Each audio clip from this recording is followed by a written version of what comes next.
The lighthouse keeper's promise. In the quaint coastal village of Windermere, where the sea whispered secrets to the shore, lived a young lighthouse keeper named Elias. His days were spent tending the beacon that guided sailors through tempests, his heart as steady as the tides. But one autumn evening, as amber leaves danced in the breeze, his calm world shifted. At the village market, Elias encountered Lila, a woman whose laughter was like wind chimes and whose eyes held the depth of the ocean. Her presence was a melody he hadn't known he'd been missing. Yet his joy faltered when he noticed the silver band on her finger. She was married to Adrian, a sailor whose ship had been lost for months, leaving Lila in a limbo of hope and grief. Elias, respectful of her vows, offered friendship. They met on cliffs where seabirds soared, sharing stories of books and dreams. Lila spoke of Adrian, a kind man she'd wed young, now a ghost in the fog of uncertainty. Elias listened, his heart aching with a love he dared not name. Winter draped Windermere in silence. Adrian's ship remained missing, and the village began to mourn. Elias became Lila's steadfast companion, chopping firewood for her cottage, reading poetry by her hearth. Their bond deepened, a quiet understanding blooming like snowdrops beneath frost. Yet they never crossed the line honor had drawn. "If he returns," Layla once whispered, her voice trembling, "I must honor my vows."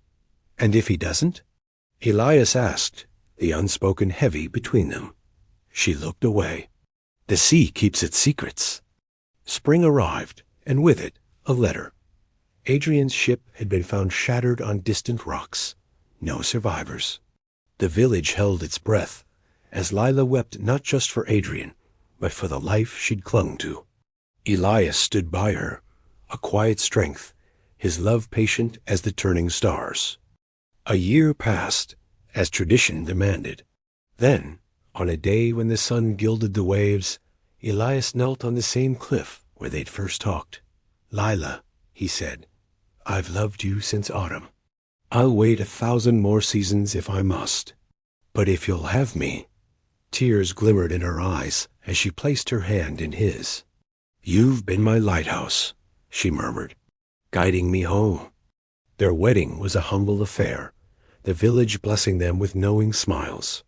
For they'd witnessed a love that respected loss, that grew slowly, rooted in kindness and patience.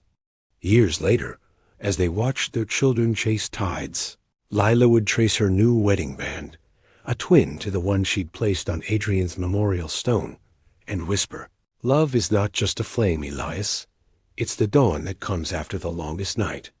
And in Windermere, where the sea meets the sky, their story became a testament to love's truest form, one that waits, honors, and gently heals. The end. Sleep well, and may your heart always find its harbor.